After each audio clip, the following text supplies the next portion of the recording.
अस्सलाम वालेकुम। Top Pakistani dramas channel में खुशामदीद। दोस्तों, ड्रामा सीरियल इश्किया की नई आने वाली अक़सात की नई प्रोमो नशर कर दी गई हैं, जिसमें आप देखने वाले हैं कि रूमी के बाबा की तबीयत मुसलसल ख़राब रहने लगी हैं। रूमी जिसकी वजह से बहुत ज़्यादा परेशान हो रही हैं, तो यहीं पर हमना और अज़ीम भी होते हैं। हमना भी बाबा की वजह से बहुत परेशान है, लेकिन रूमी की हालत देखकर भी उसे तसल्ली नहीं हो रही, क्योंकि जिस तरह से रूमी रिएक्ट कर रही हैं, इससे ऐसा लग रहा है कि कहीं ना कहीं रूमी के साथ भी कोई मसला है और उससे कुछ ना हो जाए। इसी बात के डर की वजह से हमना मुसलसल कोशिश कर रही होती हैं कि वो रूमी के साथ बातें करे और उसकी सोच में थोड़ी बहुत तब्दीली लेकर आए, लेकिन रूमी की बस एक ही रट है, बाबा बाबा। इसके अलावा वो किसी के बारे में कोई बात नहीं करना चाहती। आप देखेंगे कि अज़ीम हमना का हौसला बनवाता है और कहता है कि रूमी मेरी छोटी बहनों की तरह है और मैं उसका हमेशा ऐसा ही ख्याल रखूँगा और तुम बेफ़िक्र रहो।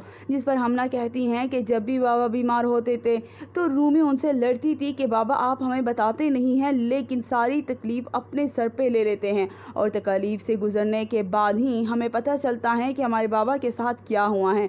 और फिर दोस्तों, आप देखेंगे कि बिलाखिर वही होता है, रूमी और हमना के बाबा उन लोगों को छोड़कर हमेशा हमेशा के लिए चले जाते हैं। रूमी से ये सदमा बर्दाश्त नहीं हो रहा, वो अपने बाबा को रुख़सत नहीं कर पा रही। अज़ीम और हमज़ा उसके बाबा को लेकर जाते हैं तो रूमी अपने कमरे की खिड़की से ये सारा मंज़र देख रही होती हैं और उसका दिल फट रहा होता है, क्योंकि उसने तो ऐसा कभी सोचा ही नहीं था।